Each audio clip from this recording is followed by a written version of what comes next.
সেই গুণের শিক্ষা, সেই ভয়ের শিক্ষা আল্লাহ তাআলা এই রমাদান মাসে আমাদেরকে দিবেন। প্রকৃত মুসলমানেরা কখনো ওজনে কম দিতে পারে না, খাদ্যে ভেজাল দিতে পারে না। প্রকৃত মুসলমানেরা মানুষের জমিরাল ঠেলতে পারে না। প্রকৃত মুসলমানেরা আল্লাহ তাআলাকে সেজদা না দিয়ে অজাতা বাইরে থাকতে পারে না। প্রকৃত মুসলমান যারা, তারা আল্লাহ তাআলার যে বিধিবিধানগুলো দিয়েছেন, যে হুকুমগুলো করেছেন, যে ওয়ার্ডারগুলো আমাদেরকে দিয়েছেন, প্রত্যেকটা ওয়ার্ডারের সামনে যারা মস্তককে অবনত করে দেয়, তারাই হচ্ছে আল্লাহ তাআলার প্রকৃত বান্দা। কথা বলেন ঠিক কিনা? রব্বুল আলামিন বলেন, ওয়ামান ইয়াবতাগি গায়রাল ইসলামি দীনান ফালান ইউকবালা মিনহু ওয়া হুয়া ফিল আখিরাতি মিনাল খাসিরিন। আল্লাহ তাআলা বলছেন, যারা ইসলামকে বাদ দিয়ে, আমি আল্লাহ তাআলার জীবন বিধানকে বাদ দিয়ে অন্য কোনো পাশে দৌড় মারলো, অন্য কোনো জীবন ব্যবস্থা তালাশ করলো, ওয়া হুয়া ফিল আখিরাতি মিনাল খাসিরিন, আমি আল্লাহ তাআলা তাদের জীবনকে খুসরানদের অন্তর্ভুক্ত করে দেব।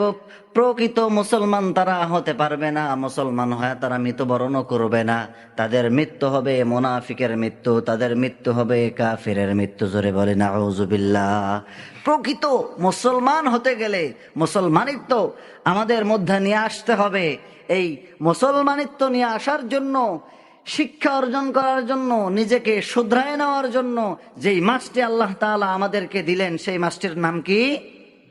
রমাদান।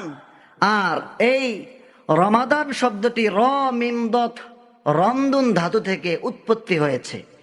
এর অর্থ হচ্ছে দহন করা, জ্বালিয়ে দেয়া, ধ্বংস করা, পুড়ে দেয়া। এখন রমজান কি জ্বালাবে, কি পুড়িয়ে দেবে?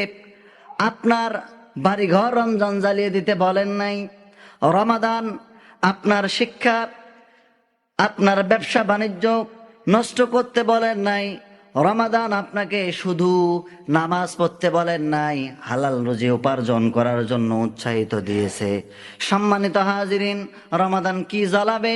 আল্লাহ রাব্বুল আলামিন ডাক দিয়ে বলেন, এই রমাদান শব্দটি আমি এই জন্য দিলাম, বান্দারে 11টি মাস তুমি গুনাহ করে তোমার জীবনে গুনায় পরিপূর্ণ করেছো। পাহাড় সমান গুনাহ করেছো, আকাশ সমান করেছো, এমন কোনো গুনাহ নাই, এমন কোনো পাপ নাই তোমার জীবনে সংগঠিত করো নাই। বান্দারে, আমি রমাদান মাসের রোজাকে ফরজ করলাম।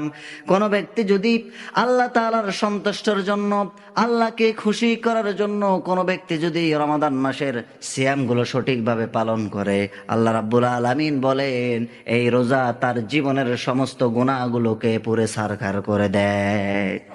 সব গুনাহ পুরে শেষ। গুনাহ পড়ার জন্য রমজান এসেছে, গুনাহ মাফ করে নেওয়ার জন্য রমজান এসেছে। এই জন্য এই রমাদানের মর্যাদা, মাহাত্ম্য, গুরুত্ব দিয়ে আমাদের পালন করার প্রয়োজন আছে না নাই? এর গুরুত্ব সহকারে আমাদেরকে রমাদান পালন করতে হবে।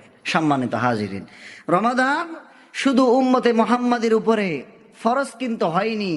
বিগত দিনে যত নবী এবং রাসূল পৃথিবীতে এসেছিলেন, প্রত্যেক নবী এবং রাসূলের জামানায় তাদের ফিতরাত অনুযায়ী, তাদের কাইফিয়ত অনুযায়ী আল্লাহ তাআলা তাদের উপরে রমাদান ফরজ করে দিয়েছিলেন। জোরে বলে সুবহানাল্লাহ।